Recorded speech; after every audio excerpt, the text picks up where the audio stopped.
Voice of America के Washington studio से मैं हूं साकिबुल इस्लाम और आप देख रहे हैं व्यू 360।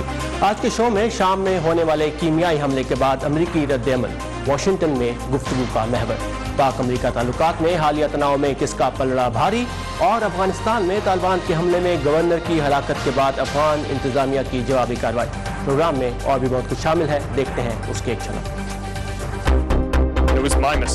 नजर डालेंगे फेसबुक पर सार्फिन की मालूमात की चोरी के मामले पर। मेरी अम्मी ने मुझे काम पर लगाया था। पाकिस्तान में घरों में काम करने वाले बच्चों की बढ़ती तादाद, ज्यादा मौसर कानून साजी जरूरी क्यों है, और मोटापा सेहत का एक आलमी मसला, हल क्या है।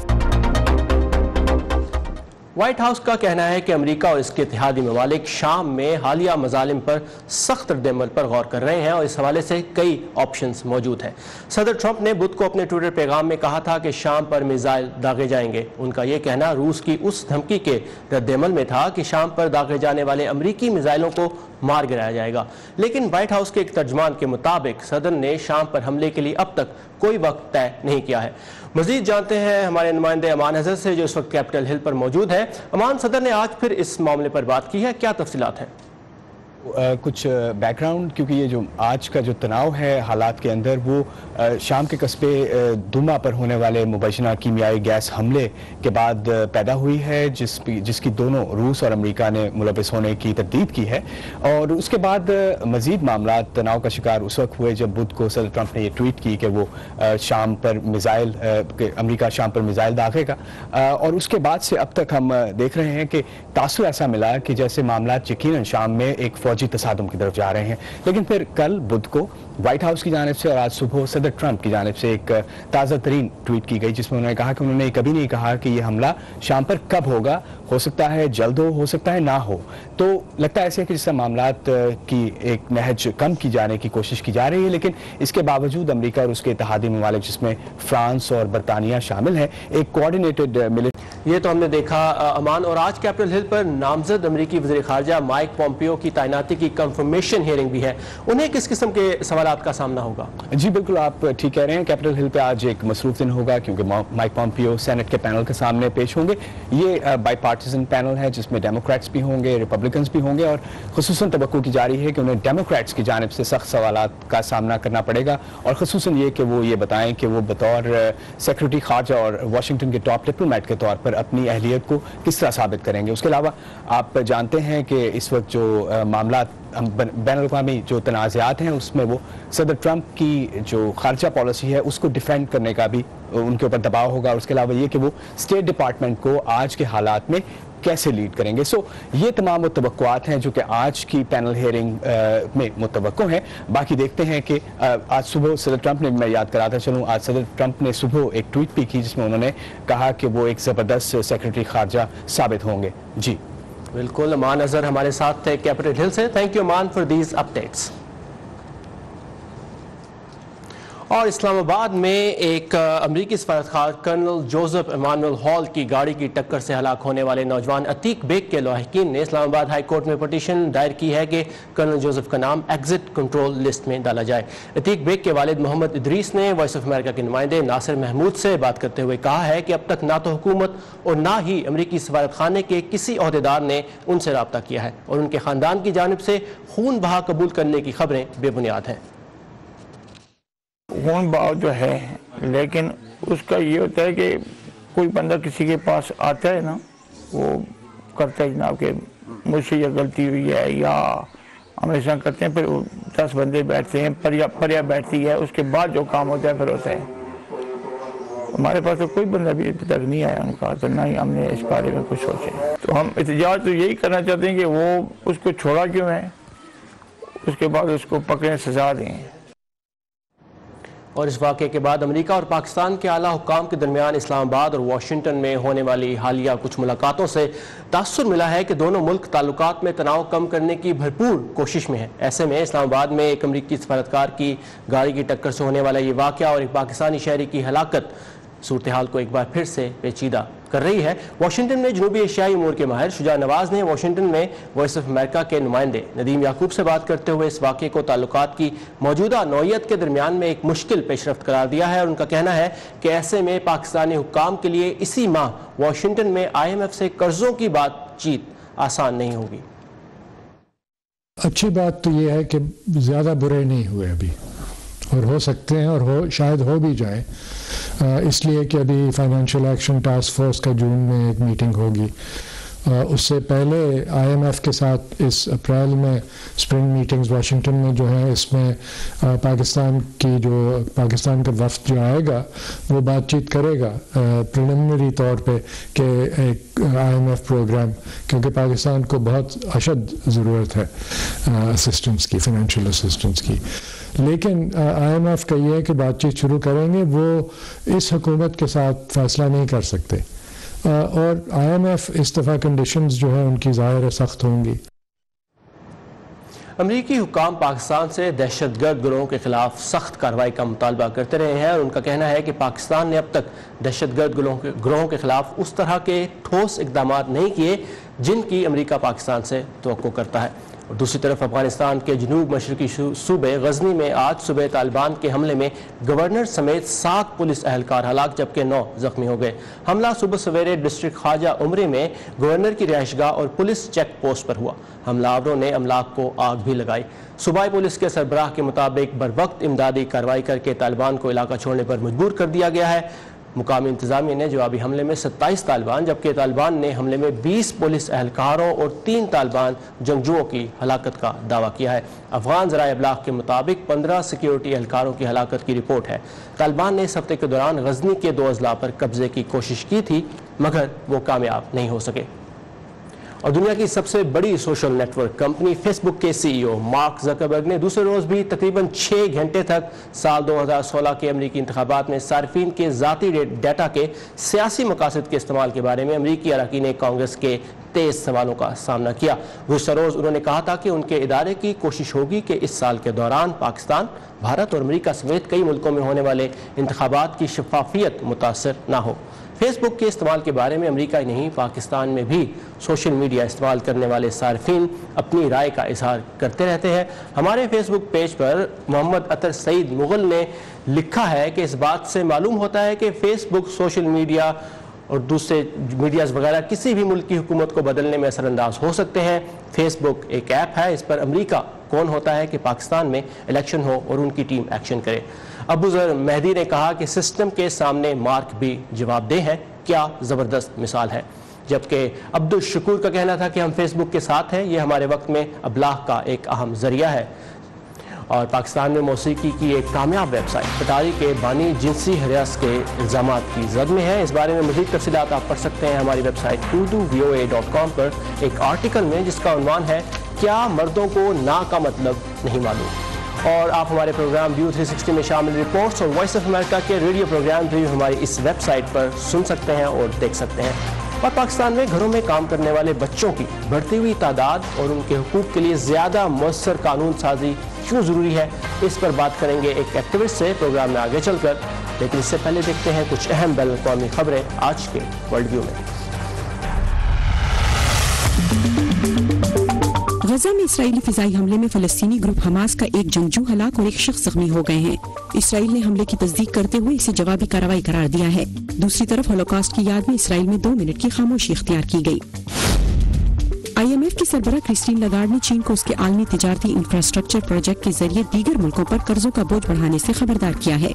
लगार्ड ने यह बयान बीजिंग में चीनी सदर शी जिनपिंग के बेल्ट एंड रोड मंसूबे से मुतालिक एक फोरम से खिताब के दौरान दिया।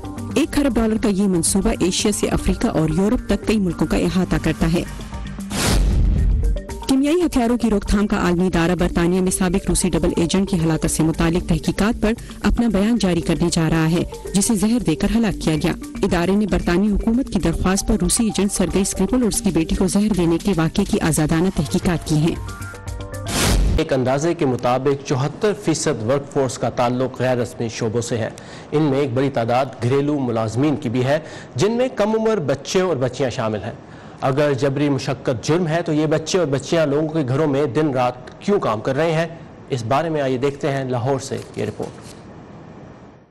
10 साल की थी और मेरी अम्मी ने मुझे काम पे लगाया था और तब मैं झाड़ू करती थी और डस्टिंग वगैरह कर लेती थी, कपड़े धो लेती थी, कपड़े इस्त्री करते थे, वाशरूम वगैरह धो लेते थे, कली गराज ऐसे करके काम करते थे। मेरे अब्बू काम नहीं करते, ये अम्मी इधर छोड़ते गई चली है। उसने कहा मैं आप काम करो, मैं तुम लोग को इन्हें घर के खर्चे चलाने। मुझे याद आती है पर 1 महीने या 2 महीने बाद मुझे लेने आती है और मैं अकेली रहती हूँ। मेरे हमारे साथ में कोई भी नहीं काम करता था और बिस्तरा भी नहीं देते, रात को ठंड भी लगती थी। मुझे हफ्ता को हो गया मैं इधर आई हूँ, आगे मैं कोठी पे काम करती रही थी, उधर मैंने छोड़ दिया। आप डस्टिंग कर लो, इधर आओ बेटा, डस्टिंग कर लो। कंजा और फातिमा की कहानी हर उस बच्ची की दास्तान है जिसे बचपन से ही घरेलू मुलाजमा का ओहदा विरासत में मिलता है और ना चाहते हुए भी ये छोटी किसी के घर की सबसे बड़ी बनकर सब कामों की जिम्मेदारी उठा लेती है। कर्जा मतलब जिनसे लेना देना था उनको, उन्होंने कहा था पैसे, तो अब्बू ने कहा पैसे नहीं है, मतलब मेरी बेटी ले लो काम के लिए। इसलिए मैं शुरू से बचपन से वो काम करती हूँ। शुरू से हमारी फैमिली में यही मसला चलता आता है, जो भी छोटी बच्ची होती है या बड़ी होती है ना, उनको काम करवाते हैं। जब पैसे की ज़रूरत होती है फिर बच्चों को छोड़ने में मजबूरी हो जाती है, तो कर्जा लेना होता है उनसे, मतलब देते हैं ना, तो उनको वो जब कहते हैं पैसे दो, पैसे नहीं होते तो फिर बच्चे दे देते हैं।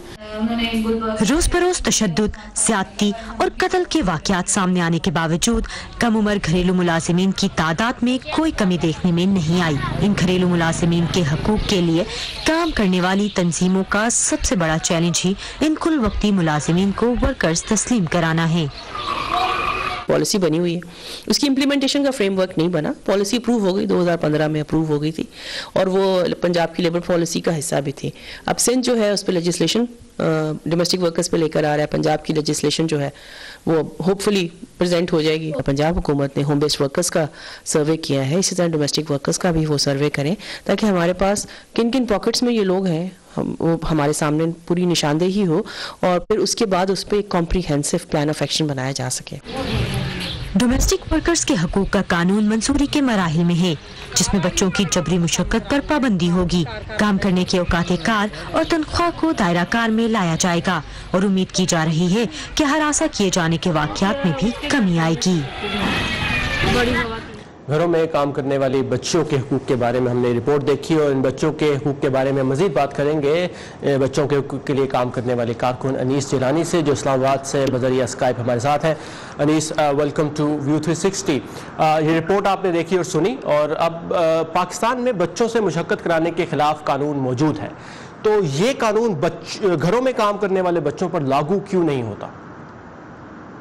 ये तो आप हुक्मरानों से पूछें, लेकिन इस वक्त जो सूरत हाल है वो ये है कि जो पाकिस्तान में कवानीन है, कई कवानीन है जो जिसमें एक 1991 का एम्प्लॉयमेंट ऑफ चिल्ड्रन एक्ट है, एक फैक्ट्री से मुताल्लिक़ है, एक माइन से मुताल्लिक़ है, एक शॉप्स दुकानें जो हैं और जो दफातर हैं उनसे मुताल्लिक़ है। इन सारे कवानीन जो हैं ये आप देख सकते हैं कि ये वो हैं जो जिसको आप कहते हैं फॉर्मल सेक्टर है। पाकिस्तान में जो इनफॉर्मल सेक्टर है, जिसके अंदर हमारा जो अक्सरियत कारकुनों की है, उससे मुताल्लिक़ कानून साजी की ही नहीं गई है। और इसमें जो हमारे घरों में मुलाजमीन है जो काम करते हैं, उससे मुताल्लिक़ कोई कानून साजी नहीं है पूरे पाकिस्तान के अंदर। तो कहने का मतलब ये है कि ये सिर्फ बच्चों नहीं है, बल्कि जो बालिग कारकुनान हैं उनसे मुताल्लिक भी कोई कानून नहीं है पाकिस्तान में। तो अगर कानून मौजूद नहीं तो इसके लिए क्या करना होगा? इनको तहफ़्फ़ुज़, इन बच्चों को जो घरों में काम करते हैं और वो जो कारीगर भी जो घरों में काम करते हैं लोग, उनको तहफ़्फ़ुज़ कैसे मिलेगा? उनके हकूक़ के लिए क्या बात की जा सकती है? फ्रैंकली स्पीकिंग, जब तक कानून साजी नहीं हो उस वक्त तक आप इतनी बात नहीं कर सकते, क्योंकि पहला कदम जो है वो कानून साजी है। वो इसीलिए हम जो जोर देते हैं वो यही देते हैं कि आप पहले कानून बनाएं, क्योंकि वो एक आपको डायरेक्शन देता है, एक यार्ड स्टिक होती है जिसके अगेंस्ट आप चीज़ों को देखते हैं। तो पहला स्टेप जो है वो तो कानून बनाना है। اور اسی سے متعلق جو ایک بین الاقوامی کنونشن بھی ہے جس کو ڈومیسٹک سرونٹس کنونشن کا نام دیا جاتا ہے، پاکستان نے اس کو بھی ریٹیفائی نہیں کیا ہے. یہ ضرورت ہے کہ پاکستان اس کو سائن کرے، ریٹیفائی کرے، اور جب وہ کرے گا تو پھر اس کو امپلیمنٹ بھی کرے. لیکن جب تک قانون سازی نہیں ہوتی اس وقت تک اتنا کچھ نہیں کیا جا سکتا. میڈیا تو یقیناً اس بات کو اٹھا رہا ہے، لیکن صرف میڈیا کے اٹھانے سے بھی مسئلہ حل نہیں ہوگا. ابھی ہم نے رپورٹ میں بھی دیکھا کہ پالیسی موجود ہے لیکن قانون جو ہے وہ ہر چیز کو کور نہیں کرتا. تو یہ سست روی کیوں ہے؟ وجوہات کیا ہے؟ کیا اس کی ایک بڑی وجہ غربت ہے؟ کیا آپ کیا سمجھتے ہیں وجوہات کیا ہے اس کی؟ پالیسی کی تو کوئی قانونی حیثیت نہیں ہوتی. پالیسی تو آپ کی بیسکلی ایک انٹینشن ہی شو کرتی ہے کہ یہ چیز آپ چاہتے ہیں. اس سے زیادہ کوئی بات نہیں کرتی پالیسی. پالیسی پہ اگر آپ عمل درآمد نہیں بھی کریں تو کوئی آپ پہ گرفت نہیں ہو سکتی. جو وجوہات ہیں، وجوہات جو ہے اس کی مین وجہ جو میں سمجھتا ہوں وہ یہ ہے کہ جو ہمارے پالیسی میکرز ہیں، جو ہمارے بیوروکریٹس ہیں، جو ہمارے سیاستدان ہیں، ان کے اپنے گھروں میں ملازمین ہیں، بچے بھی ہیں، بچیاں بھی ہیں اور دوسرے بھی، اور یہ نہیں چاہتے کہ اس پر گرفت ہو. سب سے بڑی بات جو ہے وہ تو یہ ہے کہ یہ لوگوں کا ایک پرسنل مسئلہ ہے اور وہ نہیں چاہتے. تو اس میں آپ کس کو ذمہ دار ٹھہرا رہے ہیں؟ یہ تو بات ہوگی قانون سازی نہیں ہوئی ہے، پالیسی بھی کوئی خاص نہیں ہے، تو اس میں ذمہ دار آپ کس کو ٹھہراتے ہیں؟ 1 کروڑ بچے پاکستان میں بعض اندازوں کے مطابق کام کرتے ہیں جن میں وہ بچے شامل نہیں ہیں ابھی جو گھروں پہ کام کرتے ہیں. تو ذمہ دار کون ہے؟ حکومت یا کارکن یا پھر ایکٹیوسٹ؟ کس کو ذمہ دار ٹھہراتے ہیں؟ یقیناً حکومت کی ذمہ داری ہے، قانون سازی حکومت کی ذمہ داری ہوتی ہے. جو پاکستان کی ریاست ہے اس کی ذمہ داری ہے کہ اس کے تمام بچے اسکولوں میں جائیں اور تعلیم حاصل کریں، نہ کہ یہ کہ گھروں میں جو ہے وہ ٹاکیاں لگائیں اور برتن دھوئیں. ایک جو بات کہی جاتی ہے وہ یہ کہ اگر اس طرح کے قوانین ہوں تو اس پر عمل درآمد کرنا بہت مشکل ہوگا، کیونکہ ہر گھر کو پھر آپ کو مانیٹر کرنا ہوگا. لیکن دیکھیے آپ امریکہ میں بیٹھے ہیں، وہاں پر بھی قوانین ہیں اور وہاں پر بھی ان پر عمل درآمد کیا جاتا ہے. تو اگر امریکہ جیسے ملک میں جو کہ پاکستان سے بہت بڑا ہے، پاکستان تو صرف ایک امریکہ کی ریاست ٹیکسس کے سائز کا ہے، اگر پورے امریکہ آپ اس قانون پر عمل درآمد کر سکتے ہیں تو پاکستان میں کیوں نہیں ہو سکتا؟ کوئی وجہ نہیں ہے کہ اس پر عمل درآمد نہ ہو سکے. اور بیسکلی یہ سوالات ہوتے ہیں جو کہ ایک پولیٹیکل ول کے ہوتے ہیں. پاکستان میں یہ پولیٹیکل ول نہیں ہے. چلے، اور اس کو امید ہے کہ آگے چل کر اس بارے میں بات چیت ہوگی اور سیاسی سطح پر اس کو اٹھایا جائے گا. انیس جیلانی ہمارے ساتھ تھے اسلام آباد سے. Thank you Anees for your time and insight.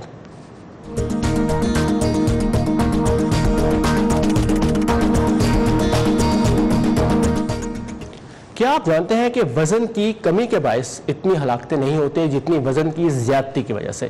عالمی ادارہ صحت کے مطابق سال 1975 سے اب تک دنیا بھر میں موٹے افراد کی تعداد میں 3 گنا اضافہ ہوا ہے. دنیا کی آبادی تقریباً 7 ارب ہے اور اس میں تقریباً 2 ارب افراد کا وزن صحت مند سطح سے زیادہ ہے. ان میں 65 کروڑ انتہائی موٹے ہیں. اور پاکستان میں ڈیموگرافک ہیلتھ سروے 2013 کے مطابق شہروں میں 23% مرد جبکہ 40% خواتین کا وزن انتہائی زیادہ ہے، اور دیہی علاقوں میں 11% مردوں جبکہ 19% خواتین میں موٹاپا پایا جاتا ہے. انسان موٹاپے کی طرف کیسے چلا جاتا ہے اور صحت کے اس عالمی مسئلے کا حل کیا ہے؟ اس بارے میں دیکھتے ہیں آج کی یہ ہیلتھ رپورٹ. لاس اینجلس کی رہائشی کیتھلین موکیہی گزشتہ 55 برسوں سے اپنے وزن کو کم کرنے کی کوشش کر رہی ہیں. میرے والدین نے اپنے بیٹے کو آنکھیں کھولتے ہی اس دنیا سے جاتے دیکھا. میں اس وقت 7 برس کی تھی. بس اسی وقت سے میرا وزن بڑھنا شروع ہو گیا تھا.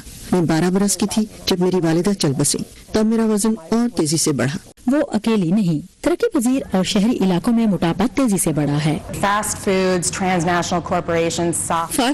ٹرانس نیشنل کارپوریشنز اور سافٹ ڈرنکس کی کمپنیوں کے ترقی پذیر ملکوں میں آ جانے سے موٹاپے اور فربہی میں اضافہ ہوا ہے، کیونکہ یہ کمپنیاں ان کی خوراک میں کیلوریز، پروسیسڈ فوڈ، نمک اور میٹھا شامل کر رہی ہیں جو وہ عموماً استعمال نہیں کرتے. ترقی یافتہ ملکوں میں بھی لوگوں کا رہن سہن بدل رہا ہے. لوگ جیسے جیسے شہری زندگی اپنا رہے ہیں ان کی آمدنی میں اضافہ ہو رہا ہے اور ان کا طرز زندگی سیر ہوتا جا رہا ہے، ویسے ہی ان کے وزن میں اضافہ ہو رہا ہے.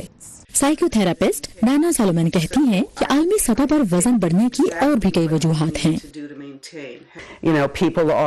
लोग अपने आबाई मुल्कों से दूर हो रहे हैं और सपोर्ट सिस्टम कमजोर होने की वजह से अपने मसाइल का हल वो खाने में ढूंढते हैं। फिर जहाँ खसूसी डाइट से वजन तेजी से कम हो सकता है, उसे बरकरार रखना भी एक चैलेंज होता है।